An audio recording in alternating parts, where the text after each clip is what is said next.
Dengar suara saya, Mas Samsudin, Mas Ilham.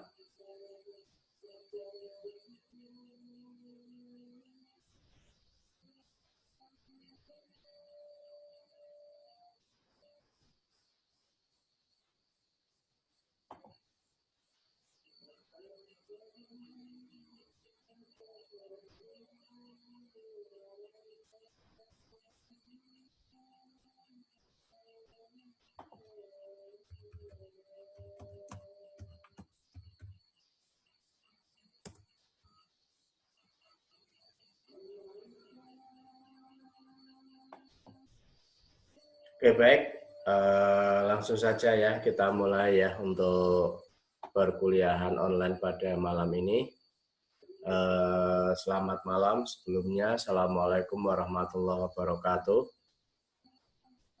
Oke, terima kasih untuk kesempatan malam ini. Kita kembali bertemu untuk mata kuliah akuntansi biaya ya, di mana untuk minggu lalu kita sudah melaksanakan ujian tengah semester. Nah, jadi untuk malam ini kita melanjutkan ke materi pembahasan pada mata kuliah akuntansi biaya. Saya ucapkan selamat bergabung pada semua. Ini masih belum kedengeran suaranya ya. Ini tapi sebagian ini tadi Mbak Yunia sudah kedengeran suaranya. Oke. Mungkin apa itu? Pakai headset atau apa ini? Coba nanti mungkin kalau agar supaya bisa kedengeran. Untuk yang lain mohon masukannya kalau mungkin di sini ada yang belum dengar suaranya. Karena untuk posisi saya tidak saya silent. Ini dalam posisi on untuk suaranya.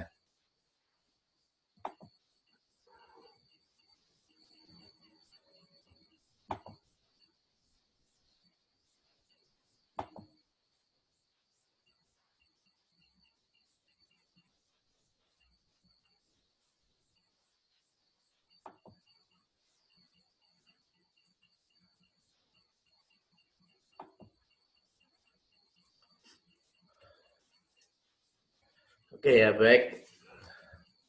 Jadi pada malam ini kita akan berdiskusi tentang pembahasan untuk metode harga pokok proses. Jadi Mas Ilham ini yang sudah gabung, Mbak Yunia, kemudian Mbak Fiskania, Mbak Zahrotun, dan Mas Firnanda. Oke, yang baru bergabung ini, baru masuk. Oke.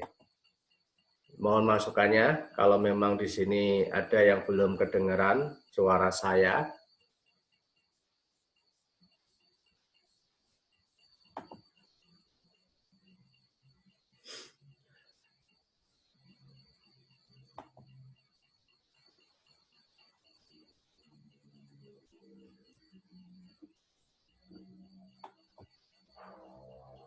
Oke ya, jadi sambil jalan, di sini kalau kita bicara tentang harga pokok di dalam suatu produk, ini memang kalau minggu kemarin atau minggu sebelumnya kita sudah membahas tentang metode harga pokok pesanan. Jadi memang di sini yang kedua ini untuk metode yang biasa digunakan di dalam proses penentuan harga pokok suatu produk, ini menggunakan metode harga pokok proses ya. Jadi ada dua tipe atau dua metode di dalam penentuan harga pokok suatu produk. Yang pertama menggunakan harga pokok pesanan, dan yang kedua menggunakan metode harga pokok proses. Nah, dari dua metode ini memang masing-masing memiliki karakteristik yang berbeda, ya.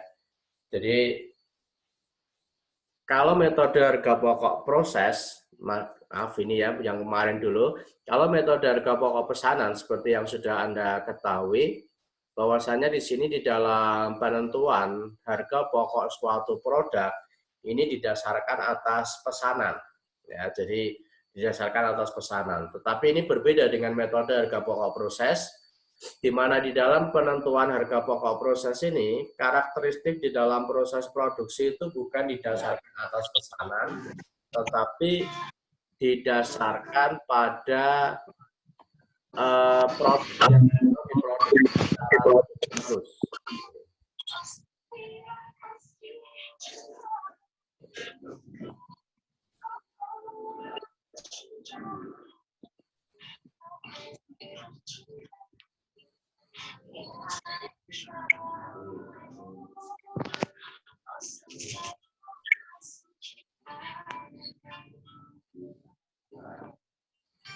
Mohon untuk suara bisa di silent. Ya. Oke. Baik, di sini kita langsung aja ya, definisi daripada metode harga pokok proses. Jadi ini adalah merupakan metode di dalam penentuan harga pokok suatu produk dengan cara mengumpulkan biaya produksi yang terjadi dalam satu periode dan membagikan sama rata kepada produk yang dihasilkan dalam periode bersangkutan. Jadi di sini ada hal yang perlu Anda garis bawahi di dalam penentuan harga pokok suatu produk untuk metode harga pokok proses ini seluruh biaya produksi itu dikumpulkan dalam satu periode tertentu. Jadi misalkan proses produksi yang terjadi pada bulan Maret. Nah, ini dalam satu periode untuk bulan Maret, seluruh biaya produksi itu dikumpulkan. Kemudian selanjutnya dari total biaya produksi itu nanti dibagi sama rata dengan produk yang dihasilkan. Selama bulan Maret itu perusahaan mampu menghasilkan produk berapa unit. Nah, ini sebagai elemen atau unsur pembaginya. Nah, ini secara sederhananya seperti itu.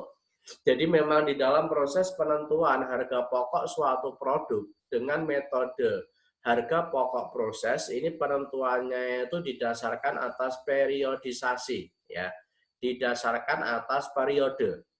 Dan ini tentunya berbeda dengan penentuan harga pokok pesanan. Kalau harga pokok pesanan di sini tidak mengenal yang namanya periodisasi. Karena ukuran di dalam penentuan harga pokok itu adalah berkaitan dengan produk pesanan yang selesai dikerjakan. Kalau produk pesanan selesai dikerjakan dalam waktu 1 minggu, berarti dalam waktu 1 minggu itu perusahaan harus sudah menentukan harga pokok suatu produk. Tetapi ini berbeda dengan metode harga pokok proses. Jadi proses penentuan harga pokok itu dilakukan secara periodik. Jadi seluruh biaya produksi dikumpulkan dalam satu periode tertentu untuk selanjutnya nanti dibagi dengan output produk yang dihasilkan pada periode yang bersangkutan. Nah, ini merupakan ciri-ciri daripada perusahaan yang menggunakan metode harga pokok proses di dalam penentuan harga pokok produknya. Yang pertama di sini adalah memproduksi barang secara manual dan dilaksanakan secara terus-menerus. Ini yang pertama mungkin yang perlu saya tekankan adalah proses produksi yang terjadi secara terus-menerus. Jadi di sini jelas ada perbedaan antara metode harga pokok pesanan dengan metode harga pokok proses. Kalau metode harga pokok pesanan, di sini proses produksi itu dilakukan untuk memenuhi pesanan. Jadi kalau ada pesanan, maka di situ akan terjadi proses produksi dan di situ akan dilakukan penentuan harga pokoknya. Ya, tapi berbeda dengan metode harga pokok proses di sini. Kalau metode harga pokok proses ini proses produksi atas produk yang dihasilkan ini terjadi secara terus-menerus. Jadi tidak bergantung pada pesanan. Karena apa? Karena memang motif di dalam proses produksi ini dalam rangka untuk mengisi persediaan. Nah ini, di poin yang kedua ini, produk ditujukan untuk pengisian persediaan. Dalam arti tidak tergantung kepada adanya pesanan. Jadi saya kira contohnya banyak. Misalkan perusahaan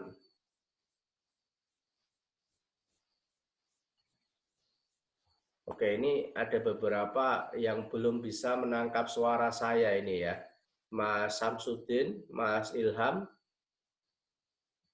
belum bisa menangkap suara saya. Untuk yang lain bagaimana ini kira-kira? Tapi untuk tampilan layar sudah bisa ini ya, bisa dilihat ya.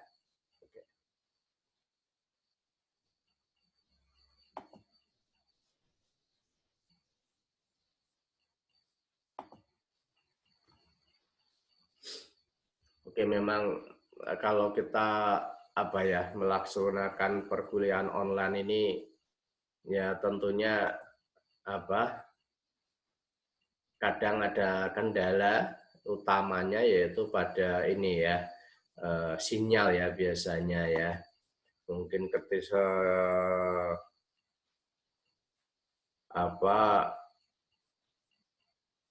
audio atau mungkin sinyal yang kurang stabil sehingga kadang keluar masuk. Nah ini saya maklum karena juga kadang ini kebetulan juga saya melaksanakan perkuliahan secara online juga dari rumah juga ini. Ya, tidak di Stekom sesuai dengan himbauan anjuran dari pemerintah bahwasanya untuk kegiatan memang lebih difokuskan di rumah. Oke, ini Mas Firnanda ini ya. Ini yang baru bergabung lagi. Oke, baik. Mungkin yang lain juga sudah bisa mendengar suara saya. Mohon untuk yang lain nanti bisa dibantu ya. Kalau mungkin perlu ada settingan-settingan tertentu seperti ini ya, Mbak Junia. Join audio. Nah ini, itu juga nanti mungkin bisa dilakukan. Nah ini udah masuk ini join audionya ini. Cuma nanti kalau udah dengar, nanti mungkin bisa di off-kan ya suaranya ya. Itu ada di mute gitu ya. Oke, baik. Jadi produk yang dihasilkan ini kita lanjutkan. Ciri yang ketiga adalah produk yang dihasilkan ini merupakan produk standar. Artinya memiliki bentuk, ukuran, kualitas yang sama yang telah ditentukan oleh perusahaan. Jadi memang di dalam proses produksi karena memang di sini tidak memenuhi pesanan sehingga produk yang dihasilkan itu cenderung standar, sama ya. Ya katakanlah untuk yang membedakan mungkin dari sisi ukuran gitu. Katakanlah misalkan kita ambil contoh perusahaan konveksi memproduksi baju seragam untuk anak SD. Nah ini mungkin untuk produk yang dihasilkan ini standarnya sama ukurannya. Mungkin di situ ada ukuran S, M, L dan sebagainya ya. Nah ini adalah ada standarisasi yang sama. Dan saya kira contoh-contoh yang lain banyak. Jadi karena ini memang produknya lebih bersifat homogen. Nah, ini beberapa contoh perusahaan minyak dan sebagainya ini ya, atau mungkin beberapa contoh perusahaan yang saya kira dengan mudah Anda jumpai di sekitar Anda, mungkin UMKM, produksi tahu, produksi tempe, ini juga proses produksi terjadi secara terus-menerus, ya. Ini sehingga di situ juga di dalam penentuan harga pokok produknya itu bisa digunakan dengan menggunakan metode harga pokok proses. Nah, selanjutnya di sini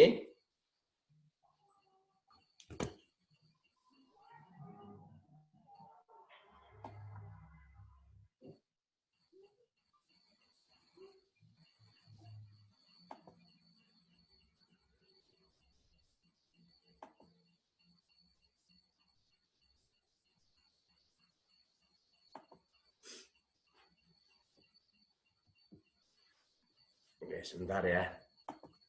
Oke, nah, baik, ini adalah sebagai contoh gambaran bagaimana di dalam penentuan harga pokok suatu produk. Jadi ini misalkan kita mengilustrasikan contoh pada perusahaan tekstil Stekomtex selama bulan Maret ini. Jadi selama bulan Maret di sini untuk data produksi untuk biayanya, jadi sama sih sebetulnya untuk elemen biaya produksi ada biaya bahan baku, ada biaya bahan penolong, ada biaya tenaga kerja, dan biaya overhead pabrik. Nah, ini informasinya, total biaya produksinya adalah 9.600.000. Nah, selanjutnya di sini produk yang dihasilkan selama bulan Maret, ini 2007 ya, ini nanti salah ketik ini, yang diperhitungkan sebanyak 192.000 unit selesai. Nah, ini. Nah, sehingga dari data di atas, harga tiap unit tekstil dihitungnya itu adalah 9.600.000 dibagi dengan 192.000. Nah, ini. Jadi di situ sama dengan Rp50. Nah, jadi Rp50 ini merupakan harga pokok produk yang dihasilkan untuk bulan Maret. Nah, ini. Jadi di sini tampak total biaya produksi ini dibagi dengan jumlah output yang dihasilkan pada periode yang bersangkutan. Nah, ini. Nah, jadi itu adalah prinsip sederhana bagaimana penentuan harga pokok suatu produk dengan menggunakan metode harga pokok proses. Nah, namun demikian di sini tentunya ya di dalam penentuan secara periodik ini tentunya dalam satu periode dalam proses produksi tidak semua barang yang diproduksi itu bisa selesai pada periode yang bersangkutan. Nah, ini yang menjadi permasalahan sehingga bagaimana nanti kita bisa menentukan untuk produk-produk yang belum selesai dikerjakan. Oke, baik.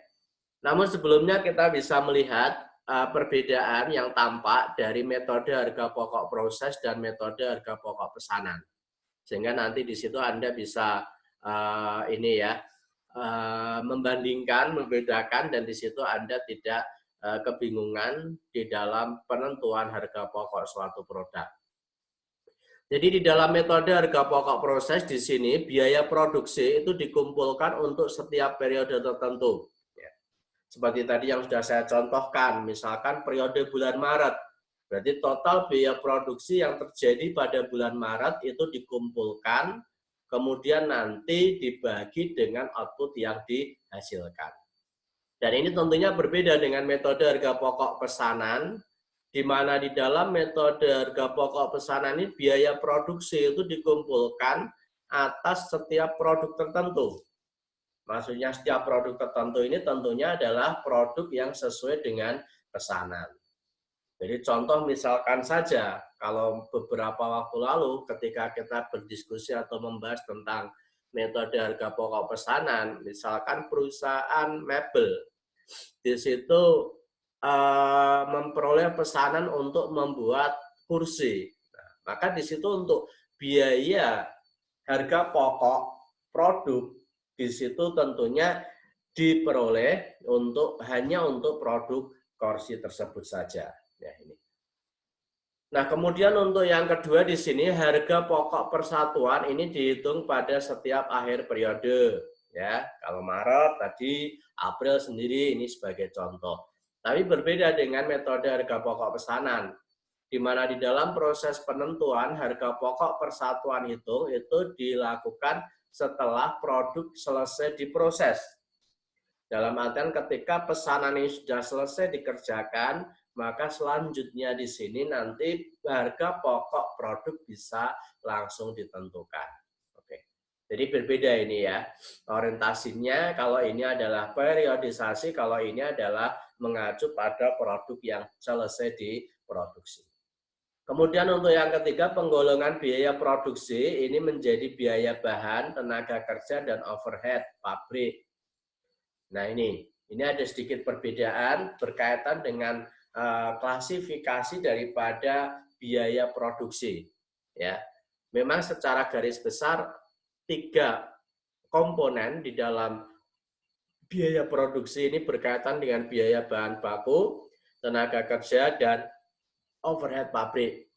Namun demikian, kalau di dalam metode harga pokok proses ini, biaya bahan ini yang pertama, ini itu mencakup biaya bahan utama dan bahan penolong. Ini. Jadi masuk di sini. Tenaga kerja juga demikian. Tenaga kerja ini itu nanti di dalamnya mencakup tenaga kerja langsung dan tenaga kerja tidak langsung. Dan untuk biaya overhead ini berarti untuk biaya bahan dan selain, ya maaf, selain biaya bahan dan selain biaya tenaga kerja.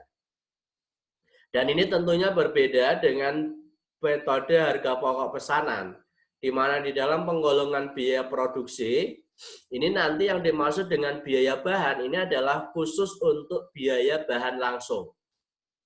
Kalau di dalam proses kan tidak, biaya bahan mencakup biaya bahan langsung dan bahan penolong. Tapi kalau di dalam metode harga pokok pesanan, bahan ini biaya bahan ini adalah untuk bahan langsung saja, ya. Bahan langsung, sedangkan kalau untuk bahan tidak langsung itu dimasukkan ke dalam overhead. Demikian juga untuk biaya tenaga kerja. Biaya tenaga kerja ini kalau di dalam metode harga pokok pesanan, yang dimaksud dengan biaya tenaga kerja itu adalah biaya tenaga kerja langsung. Ini berbeda dengan metode harga pokok proses, di mana di sini biaya tenaga kerja yang dimaksud adalah biaya tenaga kerja langsung dan biaya tenaga kerja tidak langsung.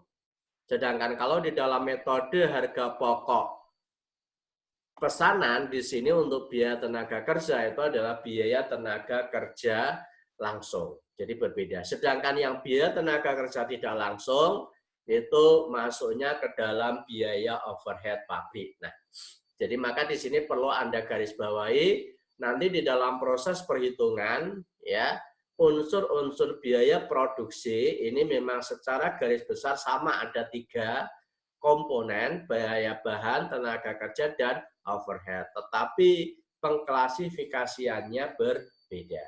Oke, ini yang perlu Anda garis bawahi dan ini perlu saya tekankan. Sehingga nanti di situ di dalam penentuan harga pokok suatu produk ini memang mencerminkan daripada biaya yang sebenarnya.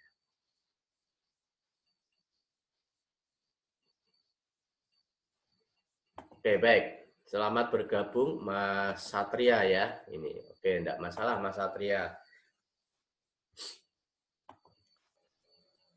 Nah, ini untuk perlakuan biaya tadi di depan sudah sempat kita singgung, di mana di dalam metode harga pokok proses tidak ada pemisahan antara bahan baku dan bahan penolong.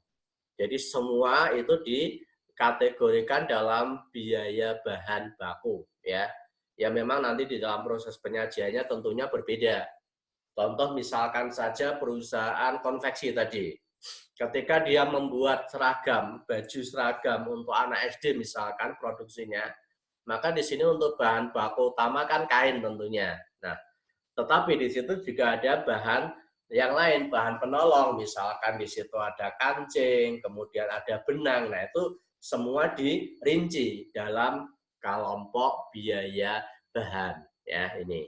Kemudian dalam metode harga pokok proses tidak ada pemisahan antara tenaga kerja langsung dan tenaga kerja tidak langsung. Jadi kedua jenis biaya tersebut dikelompokkan dalam biaya tenaga kerja. Ya ini. Jadi kalau misalkan ada tenaga kerja bagian, kalau misalkan konveksi tadi ya, ada tenaga kerja yang bagian menjahit, ada tenaga kerja yang bikin pola untuk apa, ukuran baju itu, atau mungkin bagian finishing, bahkan di situ mungkin ada mandor produksi. Nah, itu semuanya masuk dalam kelompok yang sama, yaitu biaya tenaga kerja. Jadi tidak ada pemisahan. Kemudian dalam metode harga pokok pesanan, nah ini yang membedakan, biaya tenaga kerja langsung merupakan kelompok tersendiri, sedangkan biaya tenaga kerja tak langsung itu masuk dalam biaya overhead pabrik. Nah ini. Jadi ini yang membedakan. Nah, kemudian untuk biaya overhead pabrik ini adalah biaya produksi selain biaya bahan dan tenaga kerja, baik yang sifatnya langsung maupun yang tidak langsung. Ini contoh biaya tenaga listrik, biaya asuransi gedung pabrik, biaya mesin-mesin, ya, penyusutan, reparasi, pemeliharaan, perlengkapan, dan masih banyak.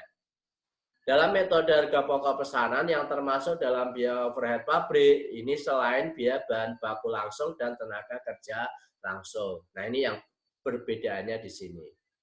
Biaya overhead yang dibebankan kepada produk menurut metode harga pokok proses adalah biaya overhead pabrik yang sesungguhnya terjadi. Nah, ini yang perlu Anda garis bawah. Ini berbeda. Kalau metode harga pokok pesanan itu kan biaya overhead-nya itu dibebankan kepada produk atas dasar tarif yang ditetapkan di muka. Tetapi kalau metode harga pokok proses, biaya overhead-nya ini merupakan biaya overhead yang memang sesungguhnya terjadi. Nah, ini yang membedakan. Makanya kemarin waktu kita bicara tentang metode harga pokok pesanan, itu kan di dalam penentuan biaya overhead itu didasarkan atas tarif yang ditetapkan di muka, ya. Sedangkan nanti di situ tentunya ada biaya overhead pabrik yang sesungguhnya. Jadi ada 2 kali pencatatan. Nah, oke, baik. Kemudian di dalam proses perhitungan, ya, untuk harga pokok proses ini ada beberapa asumsi-asumsi yang ada. Yang pertama adalah perhitungan harga pokok produk yang diolah atau diproses melalui satu departemen. Ini yang pertama. Sedangkan yang kedua ini perhitungan harga pokok produk diolah melalui lebih dari satu departemen. Nah, ini. Jadi dalam proses produksi ini memang bisa melalui hanya satu departemen saja, maksudnya satu bagian.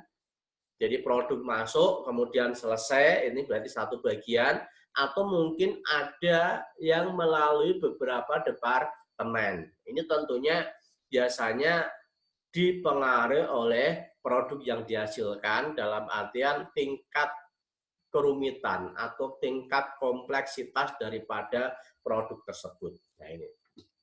Oke.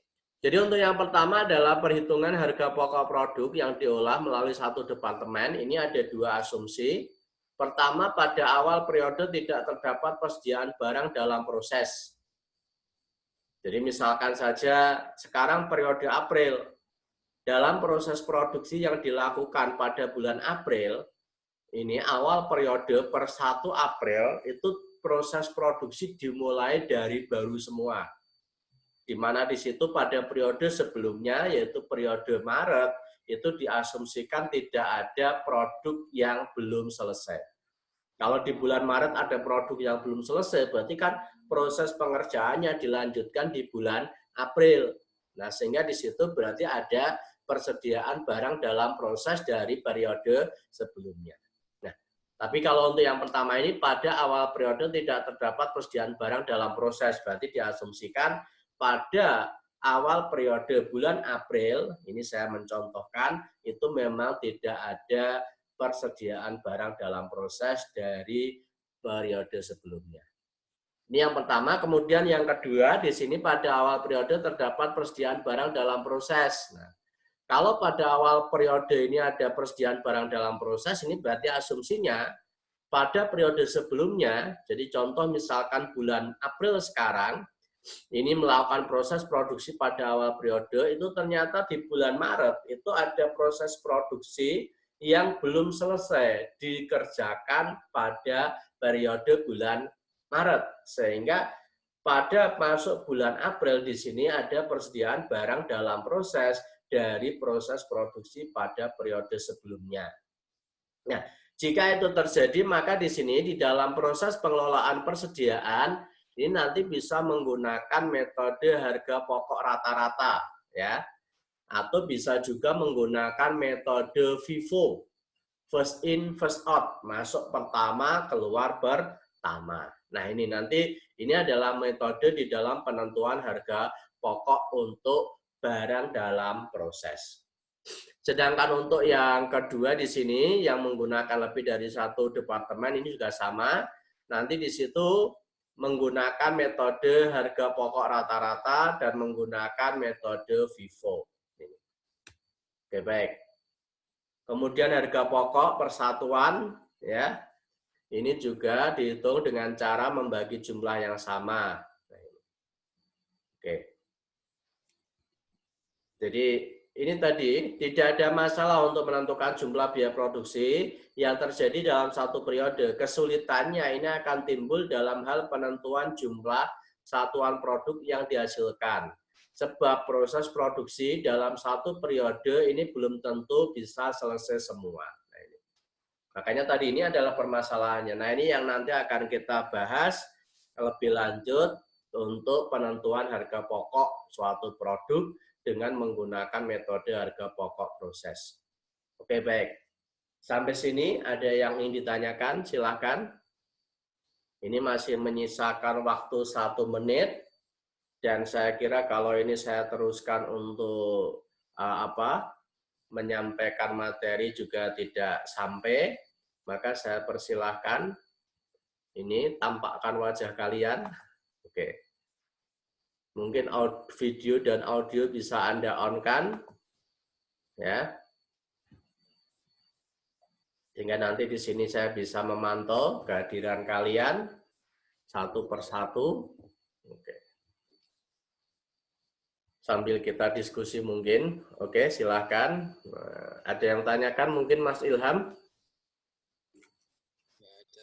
Enggak ada. Sudah kedengeran suaranya ya? Alhamdulillah. Oke.